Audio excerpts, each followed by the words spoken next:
क्या है आध्यात्म? दर्शन, चिंतन धारा, विद्या या संस्कृति की परंपरागत विरासत। आध्यात्म दर्शन यानी जीवन का शाश्वत सत्य। मानव जीवन से जुड़े शाश्वत सत्यों को जानिए और समझिए उपासक डॉक्टर सोहन राज तातेड़ से हमारे खास कार्यक्रम आत्मविज्ञान में। आत्मविज्ञान यानी सही दृष्टि, सही सोच। भाइयों और बहनों, मातृशक्ति को नमन। स्टूडियो में आपका हार्दिक स्वागत है, अभिनंदन है, सत्कार है। आत्मविज्ञान, साइंस ऑफ द सोल के अंतर्गत हम आपको ऐसे ऐसे एपिसोड्स दिखाते हैं जिससे आपकी जीवन की दिशा बदल जाती है। दिशा बदल दो, दशा बदल जाती है। हमारा उद्देश्य ये है कि नज़र बदल दो, नजरिया बदल जाएगा। दृष्टि बदल दो, सृष्टि बदल जाएगी। हम आपकी सृष्टि को बदलना चाहते हैं, आपके नेगेटिव थॉट्स को पॉजिटिव में बदलना चाहते हैं। इसीलिए आत्मविज्ञान कार्यक्रम रखा गया है जिसके अंदर हम आपको सही दृष्टि, सही सोच देते हैं, राइट विजन, राइट थिंकिंग देते हैं। आपकी रॉन्ग बिलीफ को हटा करके राइट बिलीफ में बदलते हैं और इसके लिए हम नए नए एपिसोड्स देते हैं आपको।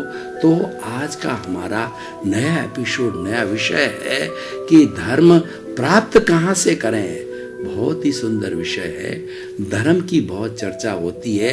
आज हम आपको बताएंगे कि धर्म प्राप्ति का स्थान कहाँ है, कहाँ से रियल धर्म मिलता है, वो धर्म को प्राप्त करने का सोर्स कौन सा है। तो पहले हम धर्म की परिभाषा करेंगे। धर्म किसे कहते हैं? धार्यति इति धर्म। जो धारण किया जाता है वो धर्म है। जो जीवन में उतारा जाता है वह धर्म है। जो चरित्र में ढाला जाता है वह धर्म है। और केवल धर्म का विचार दिया जाता है वह थ्योरी है। धर्म प्रैक्टिकल है, धर्म है वो गले से नीचे उतारा जाता है। कई बार क्या होता है कि हम देखते हैं कि बहुत सी बातें की जाती है लेकिन व्यक्ति के गले से नीचे उतरती नहीं है। यानी वो गले से नीचे उतरने का अर्थ क्या है कि वह उसके चरित्र में नहीं ढला, वो उसकी लाइफ स्टाइल में नहीं आया, वो उसके चिंतन में नहीं आया, वो रोजमर्रा की जिंदगी में नहीं आया, तो वो धर्म नहीं है। इसलिए धारण करने को धर्म करते हैं। और हमारी तो भारतीय संस्कृति में बहुत ही क्लियर बात कही गई है, if wealth is lost, nothing is lost. If health is lost, something is lost. If the character is lost, everything is lost. Wealth जो है, हम कहते हैं कि पैसा हाथ का मैल है।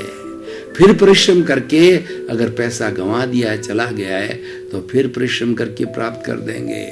लेकिन थोड़ा स्वास्थ्य कमजोर हो गया तो हम डॉक्टर के पास जाना पड़ेगा, हॉस्पिटल के पास जाना पड़ेगा और हमें जो है हमें स्वास्थ्य वर्धन करना पड़ेगा, परिश्रम करना पड़ेगा।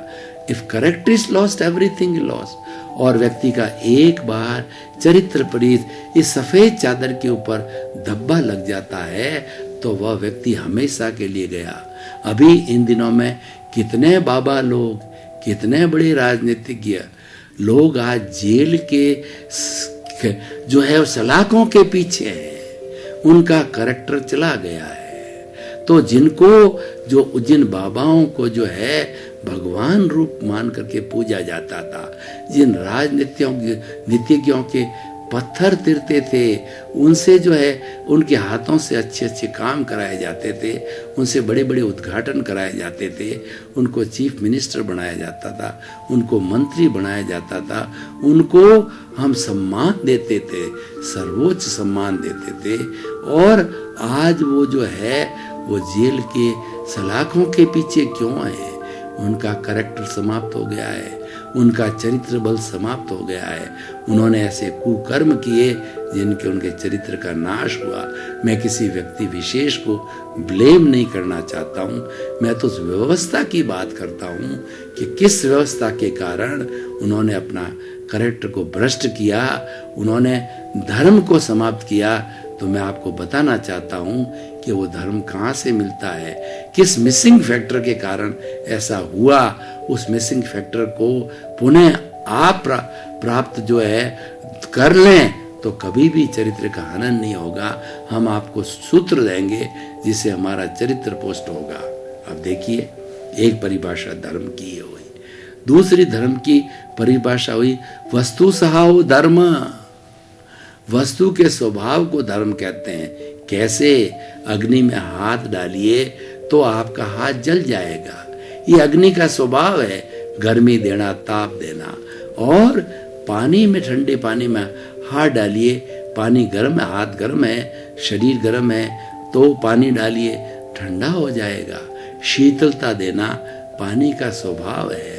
तो उसी तरीके से हमारी आत्मा का भी स्वभाव है आपको धर्म देना, आपको चरित्र देना, आपको अच्छा इंसान बनाना।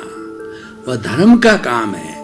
धर्म का मुख्य कार्य है कि व्यक्ति को चरित्रशील बनाना, व्यक्ति को विनयवान बनाना, व्यक्ति को गुणवान बनाना, व्यक्ति को एक अच्छा इंसान बनाना। ऐसा इंसान जो किसी को दुख न दे, प्राणी मात्र को कष्ट नहीं पहुंचावे, समाज में सेवा करे, समाज में परोपकार करे, किसी के काम आवे, किसी के दुख दर्द में हिस्सा बटाए, वह कार्य करता है। ये धर्म का स्वभाव है। एक धर्म की तीसरी परिभाषा देता हूँ। ऐसी धर्म की अनेकों परिभाषा हो सकती है। हमें सबसे पहले धर्म की परिभाषा को समझना है। तीसरी परिभाषा क्या है? आत्मशुद्धि साधनम धर्म। धर्म एक ऐसा साधन है कि हमारी आत्मा के ऊपर राग द्वेष रूपी अशुद्धि है।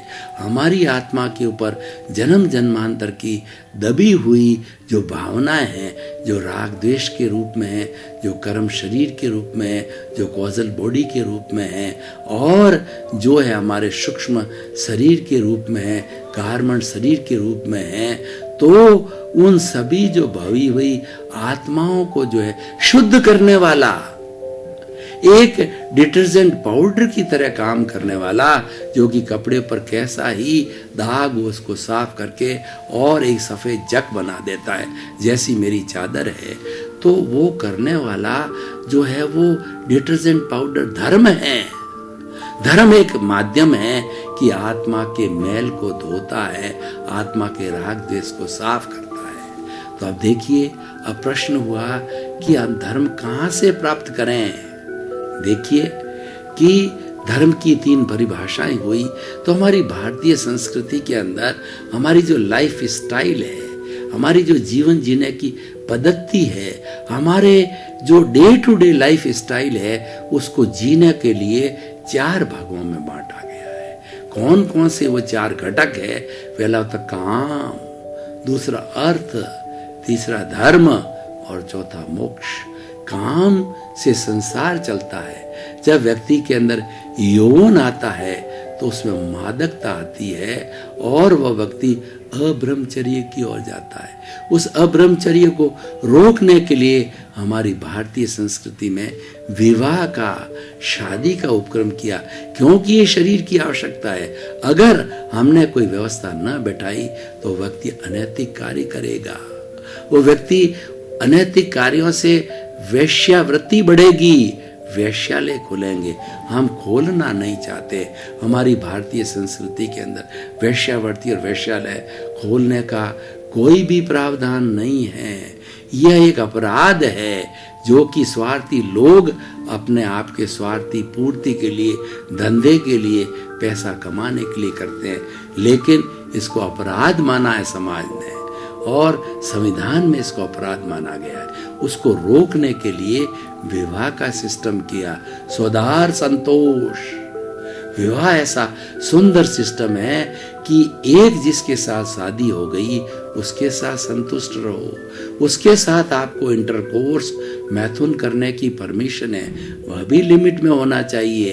उसको अतिरिक्त उपयोग करना वो धर्म में है, उस पर संयम करना वो धर्म की परिभाषा में, उसका अतिरिक्त उपयोग करना वो अधर्म है, वो पाप है। हमारे वेदों में लिखा गया है संतान की उत्पत्ति करने के लिए विवाह का ये मैथुन, इंटरकोर्स किया जाता है। लेकिन एक पुत्र की प्राप्ति के लिए, एक संतान की प्राप्ति के लिए कि वह आपके वंश को आगे से आगे चलाता रहे, उसके लिए ही बहुत ही सूक्ष्म रूप में किया जाना चाहिए। सिंह और सिंगनी होते हैं, जीवन में एक बार मैथुन करके नए बच्चे को जीवन देते हैं, वो बड़ा रोल मॉडल है। पशु होने के साथ भी रोल मॉडल है। तो हमें भी देखना चाहिए स्वदार संतोष। इस दुनिया के अंदर मेरी स्वयं की पत्नी को छोड़ करके जितनी भी स्त्रियां हैं, अगर छोटी है तो बेटी है, बराबरी है तो मेरी बहन है, मेरे से बड़ी है तो माँ है, और उससे बड़ी है तो मेरी दादी है, नानी है, उस दृष्टि से देखना, ये पूरी व्यवस्था हमारे समाज के अंदर काम को रोकने के लिए की हुई है, ताकि समाज बना रहे, जंगल राज नहीं बने और स्वस्थ समाज होगा, ऐसी व्यवस्थाएं होगी, अंकुश होगा और लोगों के स्वदार संतोष की भावना आएगी, तो अनैतिक कार्य नहीं होंगे, वेश्यालय नहीं खुलेंगे और उस पर लोक रहेगी। काम, दूसरा अर्थ, पैसा। अगर आप मुझे कहें कि संसार का भगवान कौन है, तो मैं कहूँगा पैसा है। पैसा, आप घर में पर्स लेकर के नहीं चलोगे तो आप घर से बाहर एक कदम नहीं रख सकते। पैसे बिना पेट्रोल कहाँ से लाओगे, दूसरे स्थान पर क्या जाओ कैसे करोगे। हर कार्य में तीन चीजें होती है, समय, श्रम और धन। हर कार्य छोटा हो बड़ा हो, उसके अंदर समय लगना पड़ता है, 5 मिनट, घंटा और कुछ भी लग सकता है। श्रम करना पड़ेगा, उसके लिए हमें जो कार्य निर्धारित है वो करना पड़ेगा, उस स्थान पर जाना पड़ेगा, उसके लिए धन भी खर्च होगा। तो हमारे जीवन की आवश्यकता धन है। अर्थ को कोई नकार नहीं सकता, अर्थ हमारे लिए आवश्यक है। ऐसा कहा जाता है, गृहस्थी जो है अगर उसके पास एक कौड़ी नहीं है तो वह कोई काम का गृहस्थी नहीं है। कौड़ी का मतलब धन। और अगर साधु बन गया, साधु का चोला पहन लिया, वो कौड़ी रखता है, तो वह साधु एक कौड़ी का नहीं है, कोई काम का नहीं। कहने का अर्थ यह है, गृहस्थी को कंचन कामने का योग चाहिए, और साधु कंचन कामने का हो तो वो साधु नहीं है, वह भगोड़ा है। और वही जेल की सलाखों के पीछे जाता है, क्योंकि नाम मात्र का साधु है। चोला तो पहन लिया, कंचन कामिनी का त्याग नहीं किया। साधु के लिए कहा गया है कि चाह गई चिंता मिटी, मनुआ बेपरवाह, जिनको कौन कुछ भी न चाहिए वही शहंशाह। सच्चे कांचन कामिनी के त्यागी होते हैं, वो सच्चे साधु होते हैं, उनके चरणों में राजा झुकते हैं, महाराजा झुकते हैं। और आज के राजा जो प्रधानमंत्री, राष्ट्रपति, चीफ मिनिस्टर, एमएलए, एमपी उसके चरणों में झुकते हैं, कुबेरपति उसके चरणों में झुकते हैं, क्योंकि वह तो जो है उसको कोई चाह नहीं है। सारी चाह को समाप्त करना ही साधुत्व कहलाता है, और सारी चाह को समाप्त करना ही धर्म का उत्कृष्ट रूप है। तो ये मैंने 2 चीजें आपको बताई, वो हमारा संसार है। अब दूसरे तट पे मैं आपको ले जाना चाहता हूँ। दूसरे तट पे चौथा हमारा देह है, वो सिद्धि का देह है। अब मैं धर्म कहाँ से प्राप्त करें, कैसे प्राप्त करें, विषय पे आता हूँ कि धर्म है, इन दोनों के बीच में एक ब्रिज है। अर्थ और काम पे अंकुश लगाने वाला धर्म है, सिद्धि की ओर ले जाने वाला धर्म है। इस किनारे पे नदी बह रही है, उफान पे है, और इस किनारे पे बैठे वाला है। अगर कोई शहर इस किनारे पे है, शहर का दूसरा पोर्शन उस किनारे पे है, जैसे कि हमारे जसोल और बालोतरा के बीच में नदी बहती है, ऐसे बहुत से स्थान हैं कि नदी के कारण जो शहर 2 भागों के अंदर बट गया। हमारी बहुत सी ट्रेनें हैं, वो नदी के पुल के माध्यम से चलती है और दूसरी तरफ जाती है, दूसरे तट पे आती है नदी के। ये सारा ब्रिज है, वो धर्म का काम करता है। और हमारा लक्ष्य है दूसरे तट पर आना। लक्ष्य हमारा अंतिम, जो हमारा लक्ष्य है, मुक्ति, अंतिम साध्य मुक्त होना। क्यों? कि वहां पर सुख दुख का झूला समाप्त हो जाता है, अक्षय सुख है, 24 आवर्स जीवन भय सुख रहता है वहां आत्मा अशरीरी हो जाती है, वहां आत्मा सिद्ध मुक्त और मुक्त हो जाती है। केवल आनंद ही आनंद, कोई दुख की एक परमाणु भी नहीं, दुख की एक रश्मि भी नहीं। 24 आवर अक्षय सुख इसीलिए हम प्राप्त करना चाहते हैं। हमारे वर्तमान जीवन के अंदर, अर्थ और काम के जीवन के अंदर तो सुख दुख का झूला झूलते रहते हैं और हम उससे परेशान हो जाते हैं कि ये क्या चीज है, इससे परे हटो, उसको छोड़ना चाहते हैं। उसको छोड़ने के लिए धर्म की आवश्यकता होती है। मैंने धर्म को डिटर्जेंट पाउडर कहा, आत्मा को धोने के लिए डिटर्जेंट पाउडर है। अब प्रश्न है आज ये धर्म कहां से प्राप्त करें? तो धर्म तो हमारी आत्मा का लक्षण है। भीतरी जगत में आइए, वहां से धर्म को प्राप्त कीजिए। और जो हमें बाहर प्रवचन के माध्यम से, साहित्य के माध्यम से और चलचित्रों के माध्यम से, एपिसोड्स के माध्यम से जैसे मैं आपको दे रहा हूं, जो धर्म देने वाले हैं, पॉजिटिव थिंकिंग को देने वाले हैं, राइट विजन और राइट थिंकिंग को देने वाले हैं, सही दृष्टि सही सोच को देने वाले हैं, हमारे नकारात्मक भावों को हटा करके विधायक भाव देने वाले हैं, तो वह सब धर्म आता है। उसका सोर्स है भीतर है, धर्म का सोर्स बाहर नहीं है। बाहर तो जिया जाता है, लिया जाता है भीतर से। तो मैं क्या कहना चाहता हूं कि धर्म कहां से प्राप्त करें? भीतर बैठा प्रभु है, वो संपूर्ण रूप से धार्मिक है, वो 100% वह गुणों का पुंज है, उसमें एक भी अवगुण नहीं है, क्योंकि वह अक्षय सुख का दाता है, वो मुक्ति का दाता है, वो मुक्ति में रहने वाला है। वो तो इस शरीर ने उसे साक्षी दे दी, जन्म जन्मांतर से जुड़ा हुआ है, वो तो छटपटा रहा है मुक्ति की ओर जाने वाला है, और शरीर से कहता है कि भैया मुझे मुक्त करो और मुझे मुक्ति में जाने दो। और तुम्हारे भीतर जो ये स्थूल शरीर किस कारण से है? वह सूक्ष्म शरीर के कारण है, वो कौशल बॉडी के कारण। उसको समाप्त करो, तुम्हारा शरीर भी समाप्त और भी मैं मुक्ति में चला जाऊंगा। तो धर्म कहां से प्राप्त करें?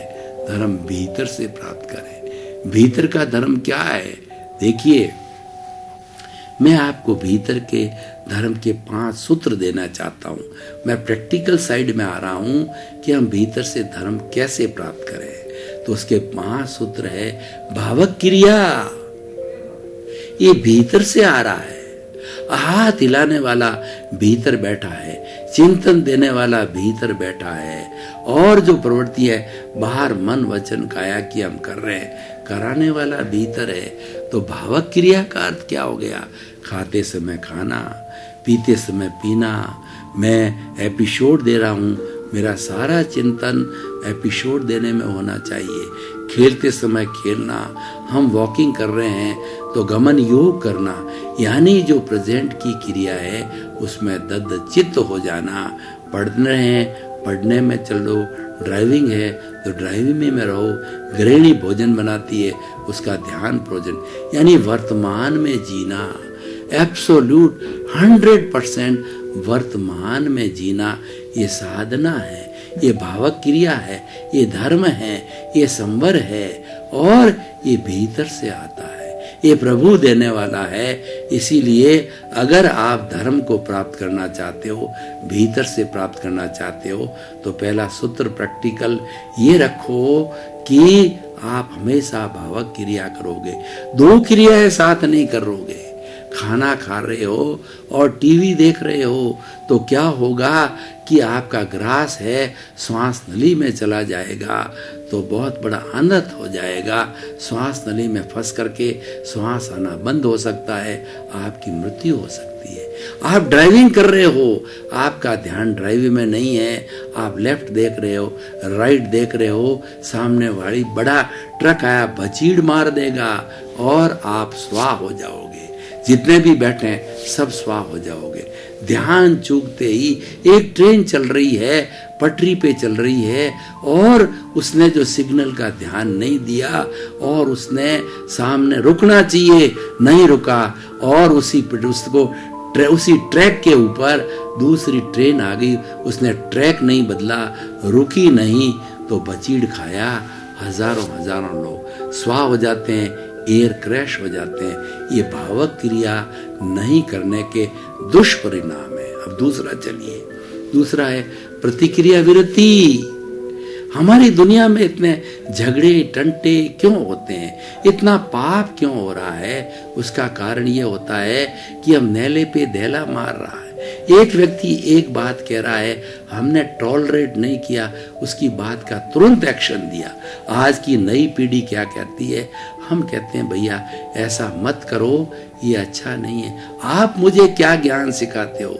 मैं तो सब कुछ जानता हूँ। हाँ भैया तू जानता है। कोई भी बड़ा आदमी, चाहे टीचर हो चाहे संत हो, हमको शिक्षा देने की बात करते हैं तो हम तो ईगो खड़ा कर देते हैं, अहंकार खड़ा कर देते हैं, प्रतिक्रिया करते हैं, तुरंत रिएक्ट करते हैं। ये आज तलाक क्यों हो रहे हैं, आज रैप के केस क्यों हो रहे हैं, आज इतने अपराध क्यों बढ़ रहे हैं? इसके पीछे सबसे बड़ा कारण है प्रतिक्रिया। एक पे दूसरा लोग सहन कोई नहीं कर रहा है। सहन करेगा, पति पत्नी के बीच दरार क्यों पड़ रही है, डाइवर्स क्यों कर रहे हैं कि पति पत्नी को सहन नहीं कर रहा है, पत्नी पति को सहन नहीं कर रहा है। वो सहनशीलता मिटते ही प्रतिक्रिया होती है, प्रतिक्रिया रुकती नहीं है। उसके बड़े बड़े बवाल होते हैं, कोर्ट केस होते हैं, अपराध होते हैं, हिंसा होती है, मारपीट होती है, मर्डर होते हैं। प्रतिक्रिया विरति। कोई आपको कुछ कहे, डोंट रिएक्ट इमीडिएटली। आप उसको जब उसका गुस्सा ठंडा हो जाए, जब शांति से उसको बताओ ऐसे नहीं ऐसे करो तो अच्छा रहेगा। तो ये प्रतिक्रिया व्यक्ति, ये धर्म है, ये संवर है। ये हम धर्म कहाँ से प्राप्त करें? धर्म भीतर से प्राप्त करें। प्रतिक्रिया व्यक्ति विरति को प्राप्त करना धर्म है। तीसरा है भावक क्रिया प्रतिक्रिया व्यक्ति, तीसरा भावक क्रिया प्रतिक्रिया वृत्ति, और तीसरा मैत्री। संपूर्ण जीवों के साथ मैत्री करो। 84 लाख जीवा योनि के भीतर विराजमान शुद्ध आत्मा भगवान को निर्दोष दृष्टि से दर्शन कर उसको नमन करता हूँ। चूहा जा रहा है, बिल्ली जा रही है, पेड़ है, पौधा है, गाय है, भैंस है, उसके भीतर वही शुद्ध आत्मा है, वही परमात्मा है, वही ईश्वर है जो आपके भीतर है, राम के भीतर है, कृष्ण के भीतर है, महावीर के भीतर। लेकिन वह ऊंट क्यों है कि ऊंट का आयुष्य कर्म बंधन किया और ऊंट के रूप में कर्मों का भुगतान कर रहा है, इसीलिए ऊंट बना। पर भीतर प्रभु वही है जो कीड़े में मकोड़े आप में मेरे में। तो हम मैत्री की बात करें, हम हर प्राणी के साथ मित्रवत व्यवहार करें। जो हमको बुरा लगता है दूसरे के साथ नहीं करें। हम सबको आत्मवत समझे, एक ही तराजू समानता के इक्विलिटी की थ्योरी पे समझें। तो मैत्री सबसे पहले भावक क्रिया, प्रतिक्रिया व्यक्ति, मैत्री। मित भाषण। जो व्यक्ति अनर्गल सोचता है वो पाप को अर्जन करता है। जो व्यक्ति उतना ही बोलता है जितनी आवश्यकता है, मृदु बोलता है, मीठा बोलता है, सत्यभाती बोलता है, किसकी तिरस्कार की वाणी नहीं निकालता है, अहम युक्त वाणी नहीं निकालता, अहंकार युक्त वाणी नहीं निकालता, सरल भावों से वाणी निकालता।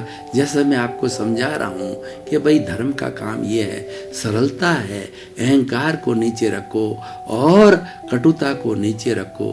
भाई और बहनों, आपका बहुत बहुत धन्यवाद। आप आत्मविज्ञान कार्यक्रम देखते रहिए, उससे आपका जीवन धन्य होगा, आपका जीवन कल्याणकारी बनाएगा, क्योंकि यहाँ धर्म के सूत्र मिलते हैं। आपके नेगेटिव थॉट को समाप्त करके आपको पॉजिटिव थॉट मिलते हैं। आपको अच्छा इंसान बनाने की एक प्रक्रिया है। इसी क्रम में आपका जीवन आनंदमय हो, मंगलमय हो। आत्मविज्ञान में आत्मविज्ञान यानी सही दृष्टि, सही सोच।